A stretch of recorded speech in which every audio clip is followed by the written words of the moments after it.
This is Lulu Looks Deeper. I'm Lulu, and I'm so happy you're here. Okay, so today I wanted to reflect a little bit on what authenticity is. And for me, because today's my birthday, and I'm turning, because it's still today. Well, actually, it was my birth time is at 3:58 a.m., so I'm already 39. And I'm still finding what that means for me and how to show up and share about my life and where I'm at. And this journey of learning about the universal laws of attraction and assumption and manifestation, and I didn't grow up with that, and I first learned about it about 2 years ago. Really, I had first heard about The Secret back in 2009, but it was it seemed so woo-woo that at the time I was just I was still in the throes of kind of distancing myself from what I had been raised in, fundamental Christianity. The next time that I kind of came across this was 2 years ago, 2021, so 3 years ago. And I was really suffering from a lot of anxiety, a lot of procrastination, a lot of I didn't know what the heck I was feeling, what I was, just still a lot of fear from still believing that the world was ending. And I was starting to put together curriculum for my kids because we were homeschooling at home leftover from COVID. So we were gearing up to move, but we hadn't yet. So I was teaching from home. And I wanted, before I just passed on the teachings to my kids that I had been taught, when I was a kid, I wanted to make sure, because it affected me so deeply. So I just began to research. I don't even know how to describe it. I researched what was the origin of the Bible, where did the Bible come from, just because I had never researched that before. And this is where all the information that my suffering kind of came from. And I don't know, I was like, I can research it. I can look and see what's going on here, which I'm going to make a whole nother video about that. But that's kind of sort of where I was looking for holistic approaches. I was on one medication for anxiety/depression, and one for ADHD. And I didn't want to, keep adding things, as the years went on. I kind of wanted to, I just didn't want to go the medication route. So I started looking into meditation, and hypnosis was the first thing that I stumbled on, that I was doing, the ones that you do when you're asleep. What I had been raised in, fundamental Christianity. But I was still the tentacles of fear from, the interpretations of the last days and the tribulation, and the world is going, it's just going to pot, and it's almost over, the world is ending. And this was in 2008. So anyway, that was the first time I had heard about, sort of believing things had already happened in order to bring them about. I was like, what? I would listen to some podcasts about manifestation. And I think I was more playing a victim mentality or a victim programming more than I realized in hindsight.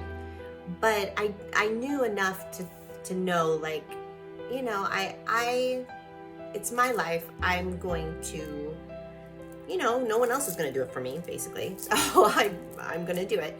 So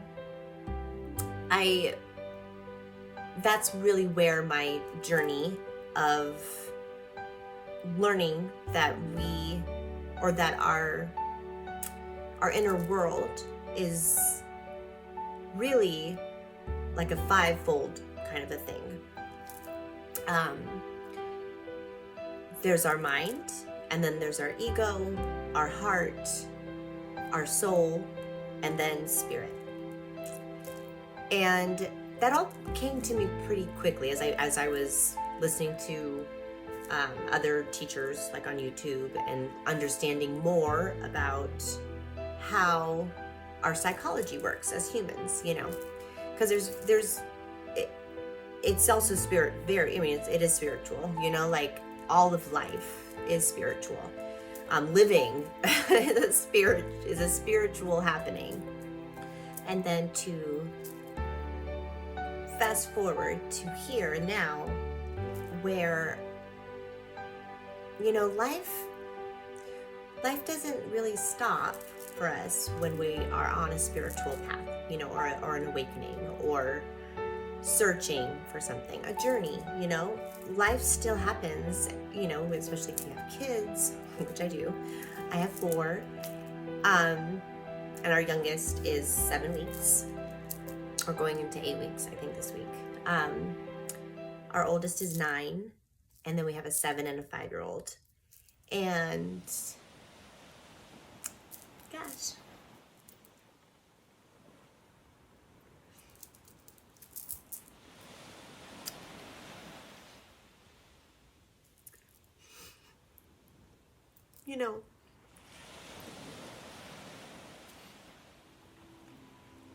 I think any true, not always, but I think the most motivation is our kids, right?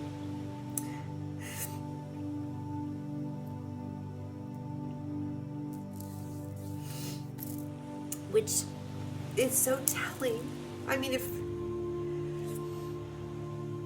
we,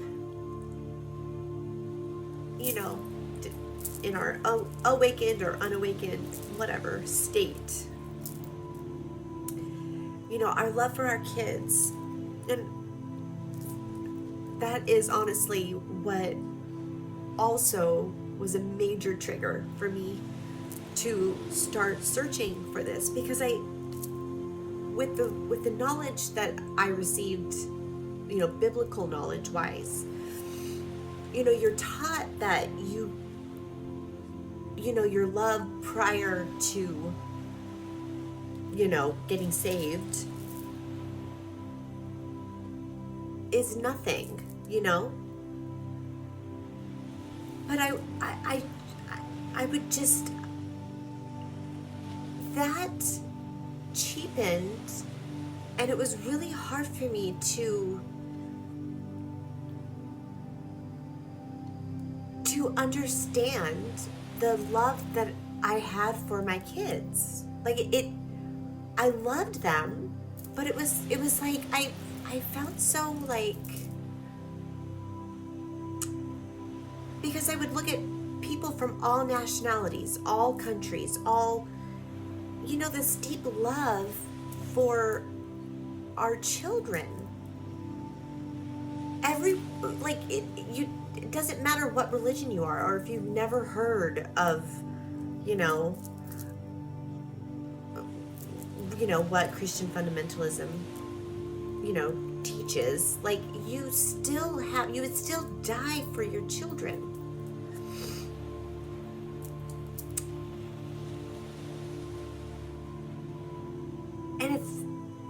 And from the same mindset of Christian fundamentalism, if humans can feel that. Our Father, our Creator, wouldn't that allness love us so much? Like, if we're created in the image of God, then that blueprint would be of love, would be of unconditional love, would be of just roaring fire of passionate love, that nothing would separate us.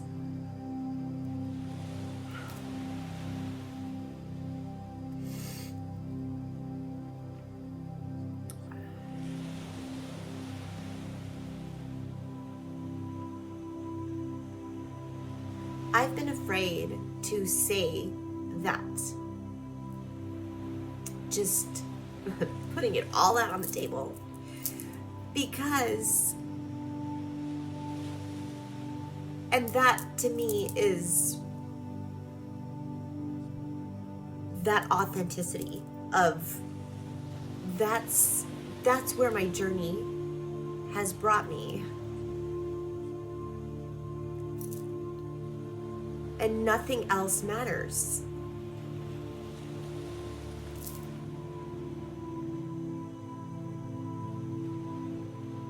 Sharing that undeniable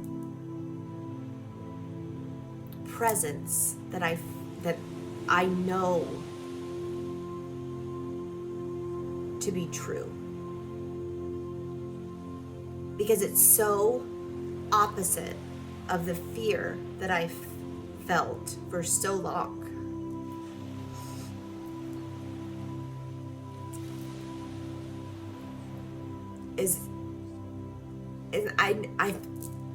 That has been a huge hang up for me, because I've been trying to find just the right words, or just the right,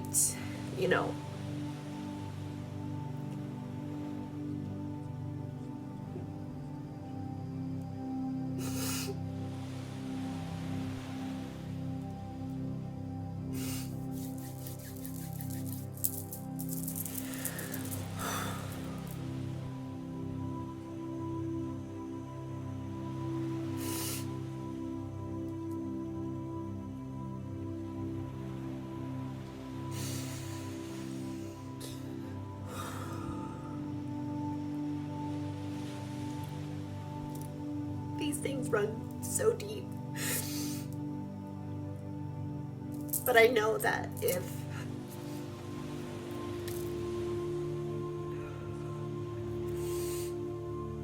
I know how powerful our stories are. And not the whole, we don't have to hold on to everything, That's the beauty and the transmutable just power of our divine essence, that what needs to be burned away will be burned away. And it'll lead us up to that edge.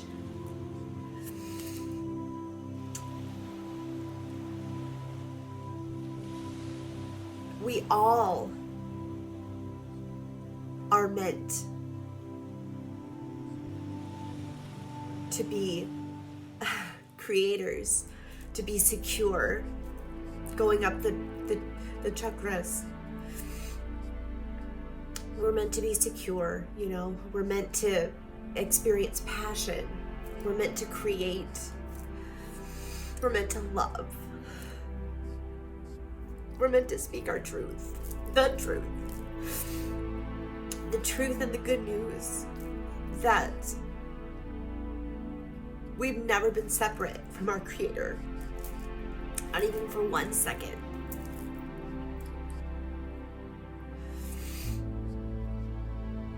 And into our knowing and our awareness of just realizing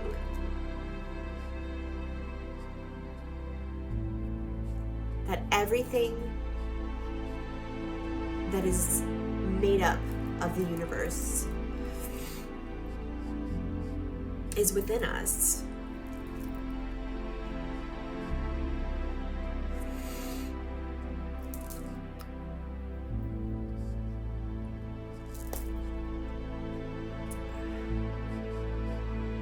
Well, this has been much longer than I meant it to be.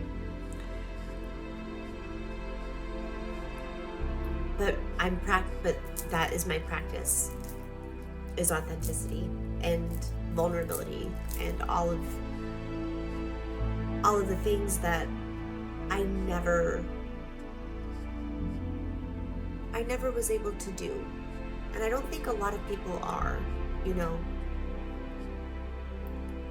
I think we're all so much alike than we realize, because we've been taught to just either don't talk about your problems, don't share that, you know, keep that in the family, don't do that, don't say that, don't do that, don't, you know, there's been so much don't do those things, because I don't know, you know, because it's usually riddled with guilt or shame or distrust or fear, or, you know, which all kind of is under that umbrella of fear. But today, on my 39th birthday, I did something that I probably, you know, is I'm sharing where I'm at right now. And I'm still, I mean, I feel like I would never have been able to share 2 years ago, 1 year ago, 6 months ago, 3 months ago. 3 months ago. Yeah. Because it was right before I was like 8 months pregnant, and I filmed my first video, and you know, it was, I mean, not very good. But I didn't even know what to, I mean, I did it, you know, but 6 months ago, a year ago, 10 years ago, I mean, I felt so, you know, it just was not something that I could just do. And especially, you know, like feeling enough vulnerability to come to tears, but be okay with that. So I feel extremely blessed and just kind of floored that I'm here now, and all of our stories matter so much, because we never know how our story can help somebody else.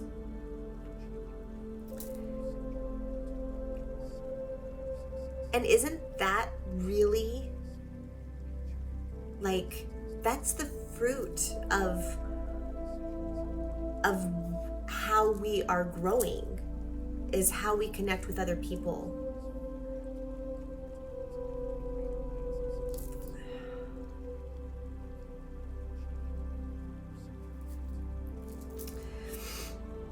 I'm very thankful that you have made your way here, and I am trusting that whoever needs to hear this